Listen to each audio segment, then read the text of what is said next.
Hello! On se retrouve aujourd'hui pour un nouvel épisode de podcast. Alors, la thématique, c'est le dev perso. Je vais répondre à vos questions. Je vous avais laissé une boîte à questions la semaine dernière et vous m'avez posé des questions sur mon parcours, notamment en ce qui concerne le dev perso. Comment est-ce que c'est entré dans ma vie? Comment j'ai découvert ça? Quel type de livre j'ai lu? Enfin voilà, un petit peu le cheminement, et ça a été hyper intéressant pour moi de faire la rétrospective finalement, parce que c'est vrai que je ne me pose plus du tout la question. Ça fait partie de mes routines, de ma vie, voilà, c'est vraiment ancré en moi. Mais c'est vrai que ça n'a pas toujours été le cas. Et finalement, juste de faire cette rétrospective et de voir l'évolution, ça a été un superbe exercice pour moi. Donc je vous remercie déjà pour vos questions.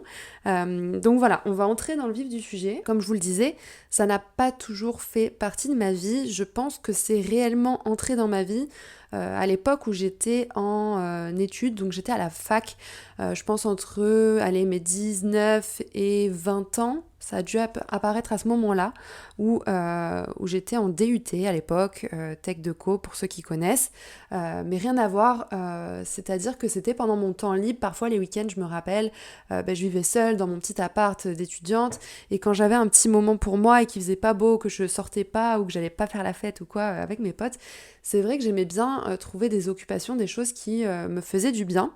Et à ce moment-là, j'avais découvert les vidéos sur YouTube, et notamment les TEDx en fait. Je pense que c'est arrivé la première fois grâce à un TEDx. Je suis quasiment certaine que c'était le TEDx de David Laroche à cette époque, ou alors c'était une des vidéos de David Laroche, c'est sûr.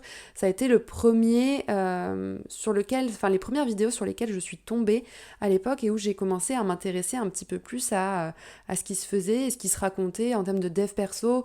C'était, franchement, ça remonte, hein, c'était il y a peut-être 8-9 ans, donc voilà, ça me rajeunit pas. Mais ça, c'est vrai que ça avait fait tilt et j'aimais beaucoup voir ces vidéos, et je me rappelle faire du binge-watching, vraiment de vidéos comme ça, où ça me fascinait. Je pouvais passer des journées entières à enchaîner les vidéos sur YouTube, et je me disais, waouh, mais il faut que je partage ça aux gens. Donc j'envoyais ça à ma famille, à mes parents, en mode pour moi c'était la révélation. Enfin voilà, ça a un petit peu démarré comme ça. Et en parallèle, c'est vrai qu'il y a eu des livres qui ont créé un petit déclic auquel je me suis intéressée aussi. Ce sont des livres plutôt romancés. C'est vrai qu'aujourd'hui, je ne lis plus forcément de romans. Je suis à fond dans les livres dev perso pur et dur, enfin plus technique, plus poussé, c'est vrai, parce que j'aime beaucoup me former, et je prends moins le temps de lire des livres un peu plus romancés, mais qui sont tellement agréables, que j'adore et que je vous recommande. Ce sont des livres simples qui se lisent mais tellement rapidement. Si vous n'aimez pas lire, que vous aimez le dev perso, franchement je vous les recommande. Lisez-les, allez-y, foncez, parce que ils se lisent, mais vraiment, ce sont des pépites. Donc ça a commencé, donc forcément, je pense que beaucoup d'entre vous connaîtront ces livres. Du moins celui-ci, c'est une certitude. C'est L'Alchimiste de Paulo Coelho. Alors ce livre, ça a été vraiment, je pense, un déclencheur pour moi. C'est vraiment l'homme qui, je vais pas vous faire, voilà, je vais vous faire un résumé très très bref, mais je vous laisse le lire si jamais vous ne l'avez pas lu. Je veux pas vous spoiler et tout vous raconter, parce qu'il y a plein d'apprentissages à en tirer, et vraiment il m'a vraiment transporté ce livre. Donc c'est un jeune berger andalou qui part en fait à la recherche d'un trésor enfoui au pied des pyramides, et en fait il va rencontrer sur son chemin un alchimiste dans le désert, et celui-ci va lui apprendre plein de choses, notamment à écouter son cœur, à lire les signes du destin, voilà. Et surtout, par-dessus tout, vraiment, c'est d'aller au bout de son rêve, parce que cet homme-là a un rêve. Et donc, voilà, je vous en dis pas plus, je vous invite vraiment à le lire. Il est captivant, vraiment, c'est un très beau livre que je recommande, et que je pense que beaucoup de personnes ici l'auront certainement lu. À relire, c'est vrai que je l'ai relu et il n'a pas eu le même impact. Ça, je trouve ça fascinant aussi, c'est l'impact des livres. Vous les lisez à un instant dans votre vie où parfois ça va peut-être pas résonner, et vous le lisez des années plus tard, et là vous prenez un petit peu la claque, enfin la gifle, où vous dites waouh, mais j'avais pas du tout compris tout ça à l'époque. Et en fait, pour moi, ça a été révélation sur révélation et claque sur claque. Je crois que je l'ai lu 2 ou 3 fois, ce livre. Et c'est vrai que la première fois, il n'avait pas du tout eu cet impact parce que justement, c'était le début où je commençais vraiment à m'intéresser au dev perso, donc c'était tout récent, et donc je le prenais peut-être pas, je le voyais vraiment plus comme un roman, une belle histoire, disons. Et c'est vrai que je l'ai relu 2 autres fois, et je me rappelle de cette fois où j'étais en Australie en voyage, et j'étais à un moment de ma vie où je remettais beaucoup de choses en question. Et j'ai relu ce livre et il a eu un effet un peu comme une bombe qui explose, quoi, parce que ça m'a mis en face de plein de, de thématiques, on va dire, que je ne voyais pas de cet œil-là à l'époque. Et c'est vrai que ça m'a ouvert les yeux sur plein de choses, énormément d'apprentissage et d'enseignement, et ça m'a vraiment servi dans ma vie de tous les jours. Ça m'a un petit peu aidé à remonter la pente. Donc voilà, c'est vraiment aussi, je pense qu'il y a des moments, et parfois vous savez pas pourquoi, vous achetez plein de livres et vous vous dites «Oh, j'ai trop envie de les lire», et finalement vous trouvez jamais le moment de les lire, et un jour, vous savez pas pourquoi, vous prenez ce livre et vous commencez à lire et vous vous dites mais waouh, c'est typiquement le livre dont j'avais besoin à cet instant-là, quoi. Et je pense que les choses sont toujours bien faites et que parfois on a beau avoir des livres et vouloir les lire, c'est peut-être pas le bon moment parce que finalement on n'en retire pas la leçon nécessaire ou l'apprentissage, voilà, ce qui s'en cache derrière. Voilà, je vous recommande juste de l'acheter et voyez quand ça résonne pour vous, quand vous ressentez que c'est le bon moment de le lire. Mais au-delà de ça, vous pouvez très bien le lire une première fois avec un premier regard et le relire plus tard, à un moment de votre vie où vous savez pas pourquoi finalement vous allez avoir envie de le relire. Et ça vaut pour tous les livres, hein. Je vous dis ça pour l'alchimiste parce que ça a été mon cas, mais c'est vraiment pour tous les livres que vous avez envie de lire dans votre vie.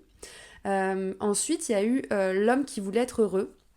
Donc ça, c'est un autre livre aussi qui m'a bien marqué, et je pense qu'il a aussi participé au fait que j'ai voulu partir à Bali inconsciemment, je sais pas.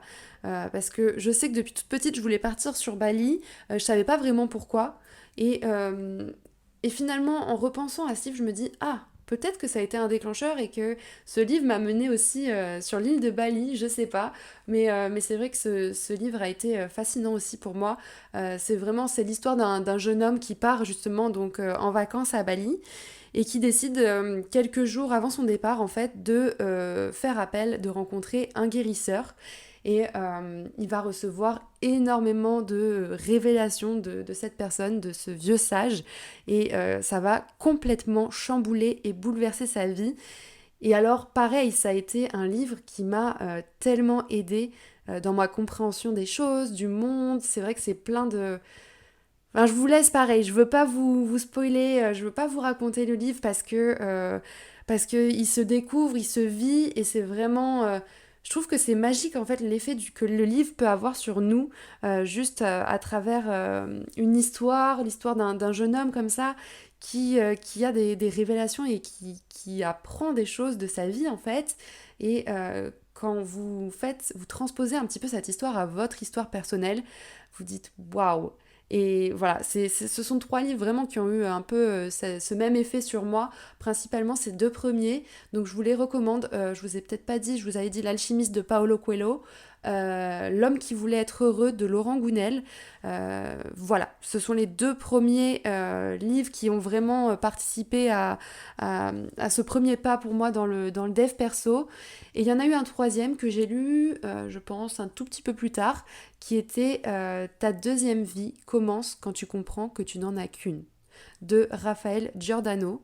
Donc là, c'est l'histoire d'une jeune femme, cette fois, qui a tout pour être heureuse dans sa vie.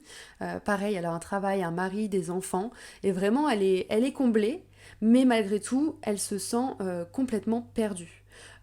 Donc elle va faire en sorte elle rencontre une personne qui est appelée routinologue dans ce livre. Alors je sais pas si ça existe dans la vraie vie ou pas, je me suis pas renseignée. Mais voilà, en fait il lui diagnostique une routinite aiguë. Donc en fait cette femme est juste tombée dans la routine, et il va lui proposer donc son aide pour l'amener sur le chemin un peu de la renaissance et du bonheur, et reprendre goût à la vie. Et j'adore ce livre, pareil, En fait, les histoires romancées comme ça, on peut vraiment, je trouve, s'identifier aux personnages. Et je vous les recommande parce que c'est très facile à lire, c'est pas de la théorie. Il y a de très belles leçons, de très beaux enseignements qui sont très simples à comprendre. Et vraiment, pour se lancer dans le dev perso, ou voilà, vivre les choses, comprendre avec légèreté, sans se prendre la tête, je vous recommande vraiment ces 3 livres qui ont pour moi eu un impact voilà, lorsque j'ai voulu découvrir un petit peu de quoi il s'agissait. Mais du coup, pour en revenir aux vidéos, donc c'était principalement, ben, je pense que c'était une vidéo de David Laroche sur laquelle je suis tombée. Je ne pourrais pas vous dire laquelle, mais ça date, hein, vraiment. Je pense elle a peut-être maintenant 9 ou 10 ans. C'était ses toutes premières vidéos. Il était tout jeune aussi et il partageait ses apprentissages aussi.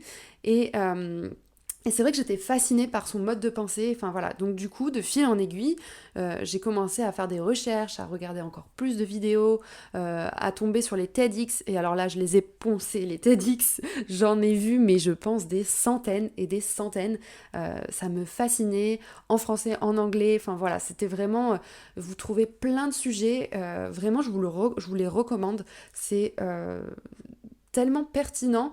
Et à ce moment-là, c'est vrai que je voulais travailler sur moi, mais j'avais pas forcément envie de rentrer dans un apprentissage. Voilà, encore une fois, c'était un petit peu la facilité, la simplicité aussi. Je me disais, bah voilà, j'ai du temps le week-end, je me permets de regarder des vidéos quand je fais à manger, enfin peu importe, au quotidien, comme on fait aujourd'hui avec les podcasts finalement. C'était un petit peu les précurseurs à l'époque, sauf que c'était des vidéos sur YouTube, mais comme on retrouve toujours aujourd'hui. Et donc voilà, c'était vraiment les TEDx et vous en avez sur tous les sujets de dev perso, que ce soit améliorer sa prise de parole en public, comment parler à un public, s'améliorer dans tel domaine de vie, enfin voilà, vous pouvez vraiment rechercher sur toutes les thématiques et ça a vraiment été un catalyseur pour moi. Et de fil en aiguille, je me suis orientée sur Netflix. Après c'était Netflix, il y avait c'est pas un film, c'est plus un documentaire, je pense. Il me semble que c'était un documentaire sur Tony Robbins qui donnait une conférence aux États-Unis. Et alors là, ça a été vraiment le déclencheur où je me suis dit, mais waouh, ce mec me fascine. Je veux vivre une expérience pareille. Et en fait, ça m'a ouvert vraiment la porte sur le dev perso en général, sur ce qu'il était possible de faire et comment on pouvait vivre ça justement en immersion avec d'autres personnes. Et en fait, moi, ce qui m'a fasciné dans son show, qui est vraiment, c'est en direct en fait, on voit comment il coach, il fait vivre des transformations aux gens, c'est vraiment du coaching live, enfin vraiment, c'est juste incroyable. Et à partir de ce moment-là, je me suis dit, waouh, j'ai envie de faire ça aussi, d'avoir un impact sur les gens. Alors d'abord, j'avais envie de le vivre, forcément. Je ne l'ai pas encore vécu, mais d'ailleurs, c'est sur ma bucket list. Ça, c'est quelque chose que j'aimerais vraiment... c'est une expérience que j'aimerais vivre et je pense qu'un jour, je le ferai. C'est même une certitude. J'ai très envie de le faire, donc je vais le faire. Mais voilà, c'est juste magique. C'est tellement puissant quand tu vois à quel point il peut faire switcher l'état d'esprit des gens et que la personne, elle est à fond dans sa problématique, elle n'arrive pas à s'en sortir, sa vie, c'est de la merde et il voit pas le bout du tunnel, la lumière au bout du tunnel et il n'arrive pas à s'en sortir. Et en fait, en un éclair comme ça, paf, un mot, une phrase, ce mec a un impact et il change la vie de milliers de personnes. Et je me suis dit, mais waouh, en fait, la puissance des mots, de savoir quoi dire, à quel moment, faire tel exercice, enfin voilà, c'est vraiment magique et ça a été, je pense, la plus grande révélation pour moi. Donc voilà, en parallèle, j'ai continué ma vie, ma petite vie d'étudiante et tout ça, et c'est vrai que ça n'a pas été, j'ai pas été matrixée, je l'ai été, mais voilà, c'était dans mon temps libre, c'était pas vraiment, j'avais pas pour optique de me dire, où je m'étais pas dit, waouh, moi je veux vraiment faire ça au point que je vais m'en donner les moyens, c'est sûr, c'est ça, c'est ma voie. Pas du tout, j'avais juste adoré, ça avait commencé à faire un petit peu shifter ma façon de penser, mais toujours prise dans ma routine, les études, ça s'intensifie à ce moment-là, donc voilà, j'ai un petit peu lâché. Mais c'est revenu à moi en fait, surtout en fin de... fin de master, quand j'ai été diplômée, à ce moment-là, j'ai recherché un emploi et je commençais à me poser pas mal de questions, à savoir ce que je voulais faire. Je galérais un petit peu dans mes candidatures, je voulais partir à l'étranger et je savais plus trop où j'en étais. Moi aussi, c'était un peu les étapes de vie, vous savez, où vous retrouvez, tout va bien dans votre vie, finalement, vous connaissez le chemin, ce que vous devez faire, mais quand même, vous vous posez des questions et vous introspectez finalement et vous dites, mais qu'est-ce que je veux vraiment faire en fait là? Qu'est-ce qui m'anime? Et c'est à ce moment-là où je me suis reposé les bonnes questions et c'est vrai que j'ai vraiment considéré à partir de France et ne pas poursuivre dans une entreprise comme voilà, j'étais prédestinée à le faire. Après mon master en business development, je me suis dit que oui, la voie logique était de poursuivre dans une entreprise. Et puis non, finalement j'aspirais à autre chose. Et donc je suis rentrée un peu dans cette sorte d'introspection où là j'ai repris pas mal de vidéos de dev perso, fait des recherches pour m'aider à avancer sur mon chemin justement. Et j'ai pris la décision donc de partir en voyage comme vous le savez, où j'ai vécu 2 années magiques en Australie. Et donc là le dev perso est bien entré dans ma vie et c'est ancré à partir de ce moment-là. Pourquoi? Alors je ne saurais vous expliquer, mais je pense que le voyage est un catalyseur. Le voyage vous mène à l'introspection, quoi qu'il en soit, parce que c'est une épreuve dans votre vie finalement. Enfin, je peux pas dire le mot épreuve, c'est un voyage. De toute façon, un voyage de vie qui vous amène à vous introspecter. Vous êtes finalement livré. Vous êtes face à vous-même en fait. C'est ça aussi, c'est que je suis partie seule à l'aventure dans un pays étranger, une langue que je ne parlais pas forcément couramment. Je parlais plutôt bien anglais, mais un anglais professionnel. Donc voilà, je me suis quand même confrontée les premiers jours à pas savoir parler aux gens parce que oui, je savais très bien parler business en anglais, mais alors les mots courants, je ne savais même pas dire fermer le rideau. Alors fermer, oui, mais le rideau, je savais même pas dire le mot rideau. Enfin voilà, c'était ridicule à ce point. Donc voilà, je vous laisse imaginer un petit peu où vous dites, ok, là, je suis dans un nouveau pays, une nouvelle culture, je sais pas comment ça fonctionne, je suis seule, il y a un décalage horaire de malade, il y a 12 heures avec la France, j'ai pas mes proches, c'est toi et toi-même. Donc dès les premiers jours, vous le ressentez en fait, vous arrivez seul dans le pays, vous dites ok, là j'ai plus mes repères, qu'est-ce que je fais? Faut visiter la ville, enfin voilà, faut prendre ses marques et là déjà rien que ça, c'est vous êtes vous faites du dev perso finalement, le dev perso pour moi on en fait, c'est très vendeur aujourd'hui, on le vend, c'est vraiment, tu dois faire du dev perso, mais le dev perso, en fait, c'est vivre sa vie, c'est apprendre les leçons, les apprentissages, voilà, les tirer de notre vie, en fait, c'est juste vivre sa vie. Mais c'est vrai que le voyage est vraiment, c'est un booster dans le sens où vous êtes juste confronté, voilà, vous devez vous sortir les doigts et évoluer, donc finalement, vous êtes confronté à plein de choses qui vous mettent plus ou moins à l'aise, parfois même très mal à l'aise, et donc c'est toujours faire ressortir le meilleur de ces situations.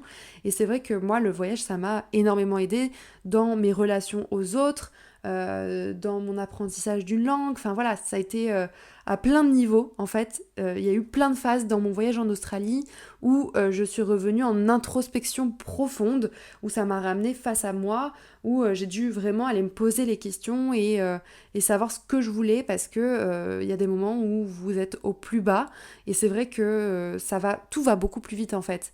Encore une fois, je vais dire le mot catalyseur, mais ouais, les voyages, c'est vraiment ça en fait. Ça vous met face à vous-même et c'est en mode allez, let's go, avance quoi. T'as pas le choix, t'avances. De toute façon, quoi qu'il en soit, quoi qu'il advienne, ce qui se passe dans ta vie, aujourd'hui t'es peut-être au plus bas, mais t'as pas le choix que d'avancer parce que de toute façon la vie continue et tu dois te faire un pas après l'autre et d'avancer, te retrouver, te reconnecter à toi, à ce que tu veux vraiment.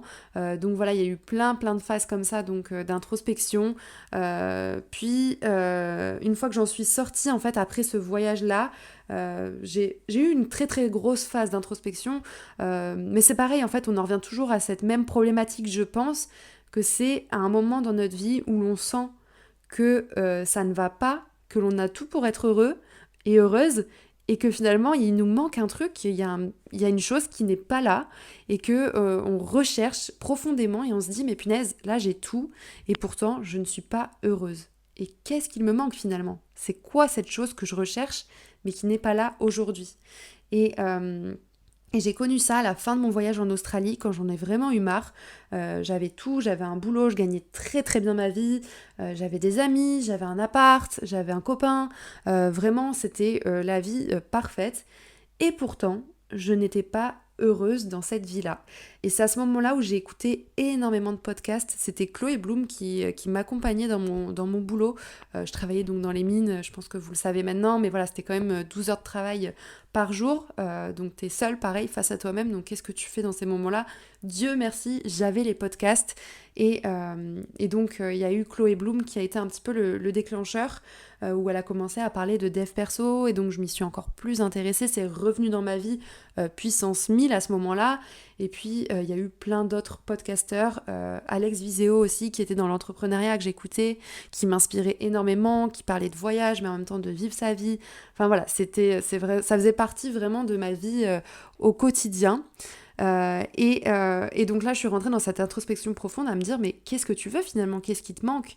Et donc, en faisant ce travail-là, c'était donc l'entrepreneuriat. C'est que finalement, j'avais beau avoir un travail qui me rapportait énormément d'argent, c'est pas pour autant que j'étais plus heureuse. Même en voyant ces milliers d'euros sur mon compte, c'était pas une fin en soi, finalement, ça me plaisait pas, j'avais besoin d'évoluer à un autre niveau, et là c'était au niveau mental. Je me disais, mais Camille, t'as quand même fait 5 ans d'études, là tu t'y retrouves pas, parce qu'aujourd'hui tu fais le ménage dans les mines, tu connectes pas forcément tes neurones, t'as besoin de plus. J'avais besoin vraiment de plus, de m'en servir, de me dire, mais punaise, il faut que je mette à profit ces apprentissages, ces enseignements, mon intelligence aussi, parce que finalement je me sentais un peu devenir bébête, quoi, finalement. Mais c'est qu'une passade, on ne devient pas bête, c'est pas qu'on devient, on s'abêtit pas, mais c'est juste que oui, on a le sentiment de le devenir parce que on n'a pas le sentiment d'évoluer. Et c'est cette sensation de stagner dans ma vie qui faisait que il fallait que je bouge et que j'aille de l'avant, et que j'avais besoin de nouveaux challenges, de nouveaux défis, et d'avancer autrement. Et donc est venu l'entrepreneuriat. Je me suis lancée donc dans les formations, et là, mais l'entrepreneuriat, c'est le meilleur exercice de dev perso qu'il soit, mais vraiment. Et c'est pour ça que vous me parlez de dev perso, mais malgré vous, si vous êtes entrepreneur ou entrepreneuse, vous en faites tous les jours. C'est pour ça, pour moi, il n'y a pas de technique, il n'y a pas... chacun vit son chemin et vit ses apprentissages en temps et en heure. Il n'y a pas, tu dois savoir ça à tel moment. Non, ça vient à toi au moment où tu es prêt et prête à l'accueillir, finalement, à apprendre de cette leçon.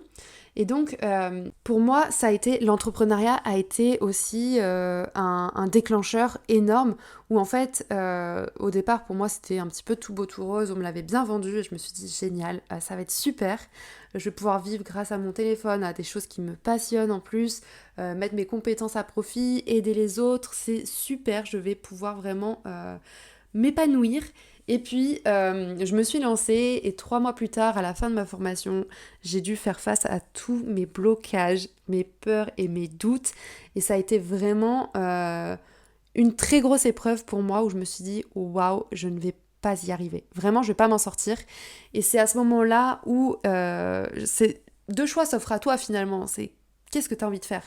Est-ce que tu avais envie de challenge ? Donc, est-ce que tu as envie de continuer, de persévérer et de les surmonter finalement, ou est-ce que tu as envie de reculer, faire marche arrière et revenir à ce que tu connaissais, et ce que tu as quitté, et ce que tu ne voulais plus.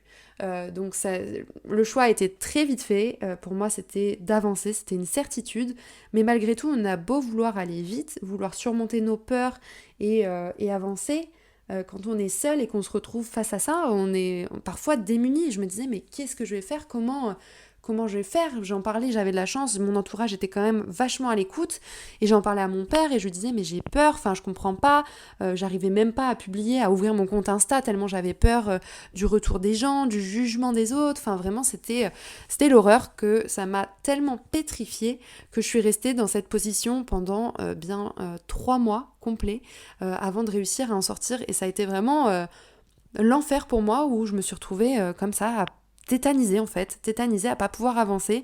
Et donc j'ai dû travailler sur moi encore une fois, et le dev perso est revenu. Voilà, le mindset, travail sur le mindset, travail sur soi, comprendre nos peurs, nos doutes, nos blocages, d'où ça vient, conscientiser tout ça, le pourquoi du comment, cheminer et me dire ok, donc là je prends les étapes une à une. quel est l'essentiel finalement, quelle est la première étape que je dois affronter, franchir. Bon ben ok, c'est celle-ci, bon ben je me mets en action et j'y vais, j'avance, c'est inconfortable, mais finalement sur mon chemin j'apprends tellement, je vois que je me développe, que je commence à me sentir bien, à accepter aussi l'inconfort et que ça devient un jeu pour moi, que l'inconfort devient finalement confortable à la suite des actions que je mettais en place. Donc voilà, finalement ça a fait partie de ma vie petit à petit, c'est rentré et ça s'est vraiment ancré avec l'entrepreneuriat. Et vous le savez aussi, j'ai vécu une épreuve qui est le burn-out. Quelques mois après m'être lancée, finalement j'avais surmonté toutes ces épreuves et puis boum, je me prends en pleine face un énorme burn-out. Donc là en fait il n'y a pas eu le choix, pareil, j'ai beaucoup de phases de 3 mois en fait dans ma vie où pareil ça a été 3 mois à toucher le fond, vraiment à plus savoir quoi faire, entre guillemets, vraiment à être un petit peu au bout de ma vie, à tout remettre en question, remettre ma vie en question, à me dire mais punaise, donc là t'as galéré pendant 1 an pour t'en sortir quasiment, t'arrives à bout de tout ça, tu trouves tes contrats, t'es bien dans ta vie, et en fait tu te payes un burn-out et tu dois recommencer à zéro. Et là je me suis dit mais waouh, c'est pas possible, en fait là j'en peux plus, j'étais à bout, j'étais vraiment à bout, c'était qu'est-ce que je fais. Et à ce moment-là j'ai enchaîné rupture amoureuse, ça va pas dans mon business, je me retrouve vraiment seule, alors pourtant j'étais à Bali, j'avais des potes et tout ça, mais c'était la solitude qui me pesait, enfin vraiment j'étais seule face à moi-même, j'ai vraiment dû cheminer toute seule, parce que aussi je me suis enfermée là-dedans et qu'à ce moment-là j'acceptais plus, en fait je pouvais même plus entendre comment ça va ton business, t'en es où, c'était des questions qui me faisaient mais mal au ventre, en fait j'avais même pas envie de répondre tellement j'avais peur de devoir m'y confronter. Donc je me suis enfermée et ce qui est revenu encore une fois et ce qui m'a vraiment aidé à m'en sortir, ça a été ce travail d'introspection, donc savoir qui j'étais, ce que je voulais réellement dans ma vie. Et en fait, vous voyez, depuis le début de ce podcast, je vous en parle, c'est ça, c'est que c'est se poser les questions existentielles qu'on ne se pose pas parfois, et quand tout va bien, on se les pose pas forcément et on avance et on chemine dans notre vie et c'est parfait. Mais quand on est confronté à des défis, des challenges et des grosses remises en question, bah bien souvent ce qui revient c'est j'ai tout pour être heureuse, ou alors ça ne va pas dans ma vie, mais malgré tout, je me sens pas bien aujourd'hui, à l'instant T, malgré que j'ai tout ce qu'il faut dans ma vie. C'est toujours ça en fait, ça part toujours d'un constat où on est finalement pas si heureuse que ça, alors qu'on a tout pour être heureuse. Et donc, je me suis encore une fois posé toutes les questions existentielles, donc à savoir qui j'étais. En fait, c'était la plus grosse question parce que bah, je me connaissais, mais pas si bien en fait. Malgré que je sois partie en voyage, que j'ai été mise à l'épreuve, que je me sois confrontée à voilà, des choses de la vie, des grandes problématiques comme on rencontre tous, mais finalement, je me suis rendu compte que je me connaissais pas tant que ça, parce que je faisais tout pour plaire aux autres, mais finalement, quels étaient mes besoins, mes envies, à quoi j'aspirais, quel était mon idéal de vie finalement, parce que je me rendais compte que je poursuivais des choses qui m'attiraient sur le papier, mais que quand j'arrivais à mes buts, à mes fins, finalement, j'étais pas si heureuse que ça. Donc voilà, je suis rentrée dans une très très grosse introspection grâce au burn-out et qui m'a énormément aidée à cheminer et qui fait qu'aujourd'hui, j'en suis là et que le dev perso fait vraiment partie de ma vie parce que ça m'a vraiment changé mon état d'esprit et je me suis ouverte pas sur le monde, mais sur moi-même finalement. J'ai été creuser un petit peu dans mes entrailles et c'est vrai que c'est inconfortable, mais ça fait du bien. C'est un travail qui est très dur, qui est long à faire, qui est très désagréable et c'est pour ça que souvent on rechigne et qu'on n'a pas forcément envie de faire du dev perso et de se poser les questions qui viennent nous mettre un peu mettre en face de nous. C'est vrai que moi à ce moment-là à Bali ça a été... Ouais, j'ai vécu une année où ça a été... L'énergie de Bali est réputée, enfin l'île est vraiment réputée pour ça, où son énergie nous pousse vraiment à nous transformer, et ça peut être dans le bien comme dans le mal, mais c'est vrai qu'elle nous amène toujours à évoluer et à nous confronter finalement à nos parts d'ombre et à savoir qui l'on est. Et donc à ce moment-là, j'ai cheminé, donc j'ai fait plein de thérapies, j'ai essayé beaucoup de choses en termes holistiques, donc faire du travail sur moi pour me reconnecter en fait à mon corps, à tout ce qui était enfoui dans mon inconscient, le faire remonter, travailler dessus, l'éliminer, travailler sur les blocages au niveau émotionnel. Donc voilà, j'ai commencé à cheminer en profondeur là-dessus.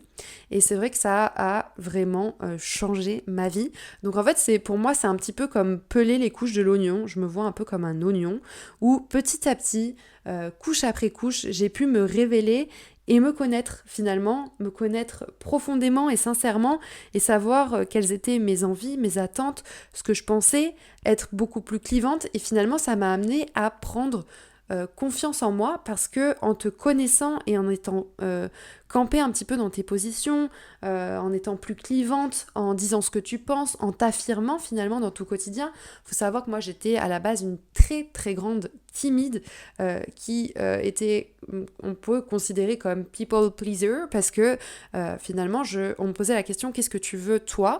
Eh bien, c'était toujours comme vous voulez vous, parce que j'avais peur que finalement mon avis dérange, que mon avis ne soit pas le bon pour les autres, que j'aille à l'encontre, voilà, qu'on me dise ah ben non finalement ton avis entre guillemets c'est de la merde, donc on t'écoute pas. J'avais vraiment toutes ces peurs là, donc je reviens quand même de très très loin. J'ai pas toujours été la personne que je suis à l'heure actuelle, qui est bien et droite dans ses bottes et qui sait où elle va.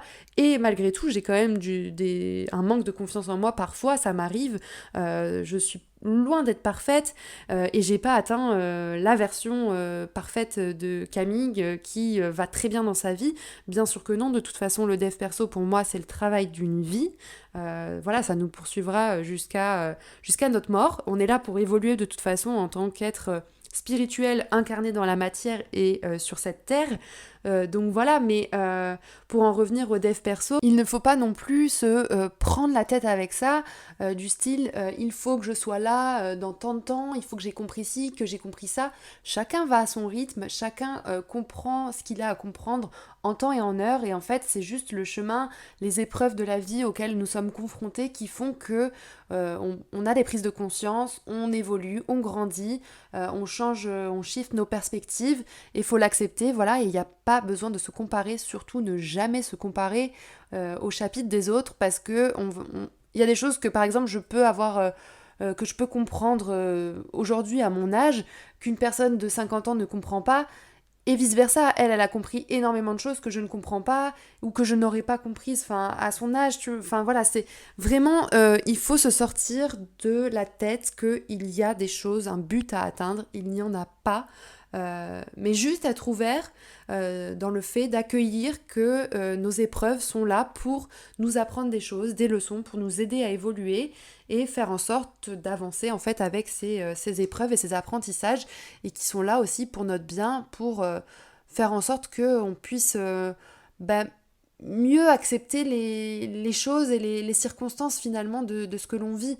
Donc voilà, on connaîtra tous dans notre vie de toute façon de grandes épreuves, et c'est comme ça que j'aime le voir aujourd'hui, c'est que j'aime les épreuves, mais c'est peut-être un bien grand mot, parce que voilà, il y a des épreuves qui sont graves et qui sont très lourdes à porter, et à l'instant T, quand on est dedans et qu'on les vit, par exemple la perte d'un être cher, c'est quelque chose qui nous touche mais énormément, et je peux pas dire que à l'instant où je le vis, ce soit quelque chose de cool. Enfin voilà, on est humain, et finalement c'est juste se dire, c'est avec le recul, c'est prendre le temps déjà d'analyser la situation, comment on se sent, se poser les bonnes questions, est-ce que c'est le bon moment aussi. Parfois faire un travail d'introspection, si on est vraiment au fond du fond, c'est pas forcément la chose que l'on a envie de faire, et on n'est pas dans les meilleures dispositions pour le faire non plus.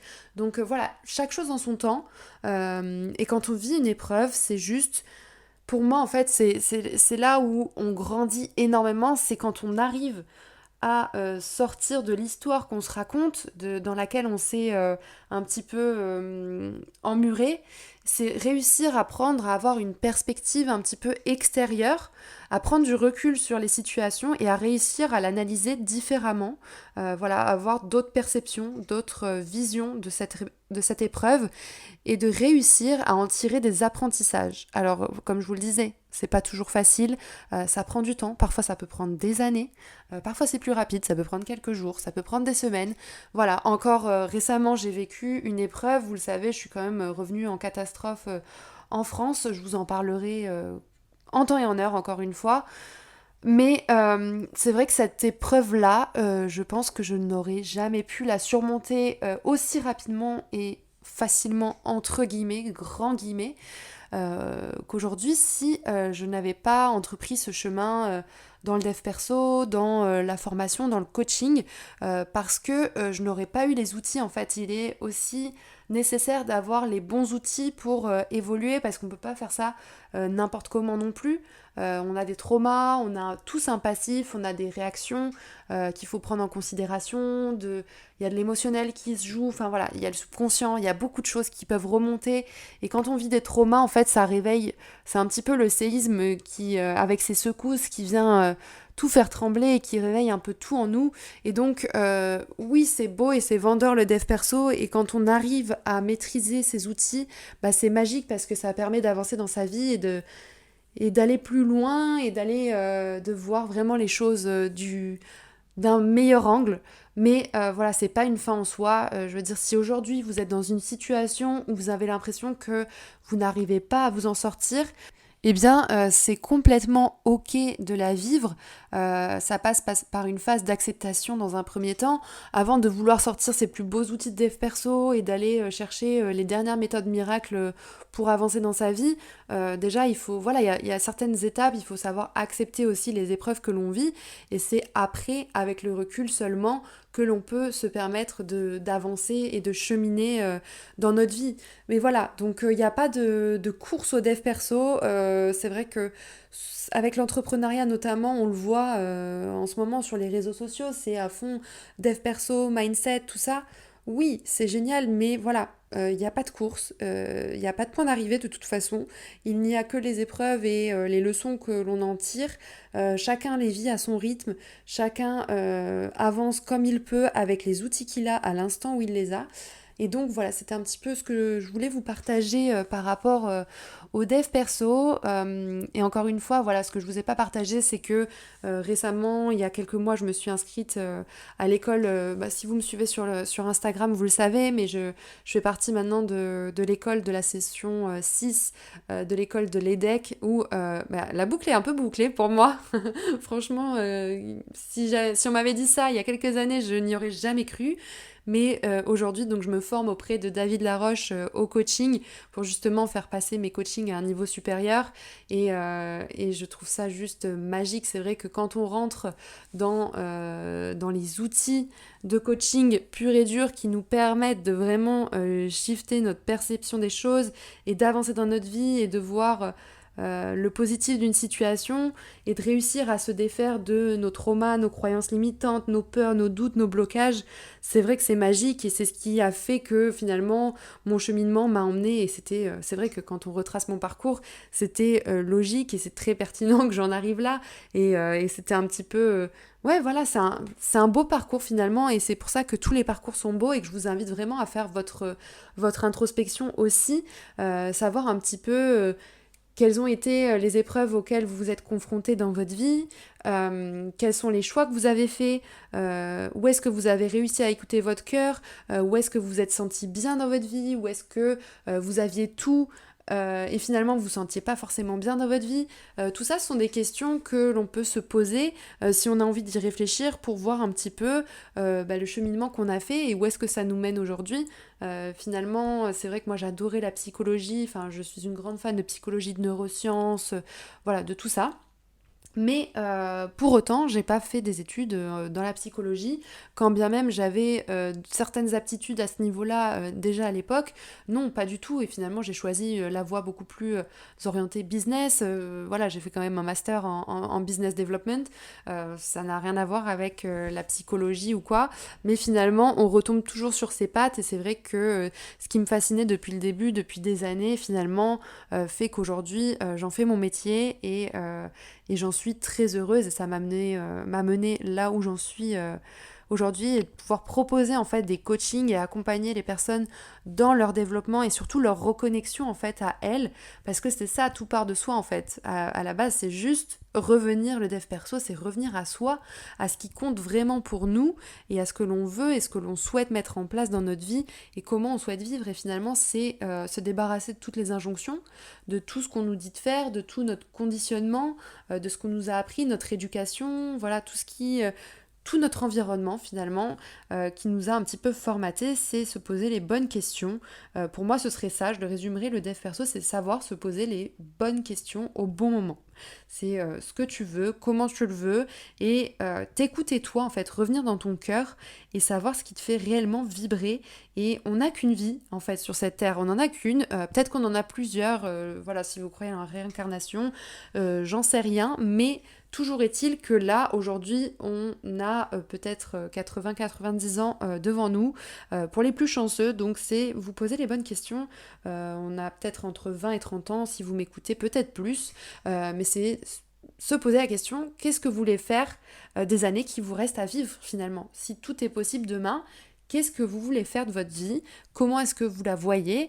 Et c'est agir en conséquence, c'est mettre des actions en place pour atteindre cette vie de rêve finalement, mais c'est aussi vous déconditionner et vous débarrasser de tous ces poids qui vous empêchent de vivre votre vie de rêve parce que dans votre tête, on vous a toujours dit que ce n'était pas possible, qu'il fallait faire ci, il fallait faire ça, que pour toi, non, mais non, toi, non, ça se passera pas comme ça, tu iras faire ça. Mais en fait, non, personne n'avait la bonne réponse, personne ne l'a et ne l'aura jamais. Tout le monde cherche la vérité, mais on n'a que notre propre vérité. Et ce qui est bon pour les uns n'est pas forcément bon pour les autres. Donc interrogez-vous, je trouve que le questionnement est le meilleur outil que l'on a à notre disposition pour savoir vraiment ce que l'on souhaite faire de notre vie et ce qui est bon pour nous. Voilà, je vous laisse sur ces mots, sur ces petites réflexions. Si jamais vous voulez en savoir plus, n'hésitez pas à me rejoindre sur Instagram où parfois je vous donne des exercices, des questions à vous poser pour vous aider justement à cheminer vers votre vie de rêve. Encore une fois, si cet épisode vous a plu, n'hésitez pas à le noter 5 étoiles, à le partager à vos proches, à quelqu'un qui aurait besoin justement de faire son introspection, qui aimerait aller plus en profondeur dans la connaissance de soi. Voilà, vous pouvez aussi me retrouver sur Instagram où je suis présente tous les jours sur camille.peria où je me ferai un plaisir d'échanger avec vous si vous avez des questions, que vous souhaitez faire votre introspection, vous reconnecter à vous, savoir quelle est votre vie de rêve, vos ambitions, vous réaliser dans votre vie. Voilà, venez me rejoindre et on échangera ensemble avec grand plaisir. Je vous fais de gros bisous et on se retrouve la semaine prochaine pour un nouvel épisode.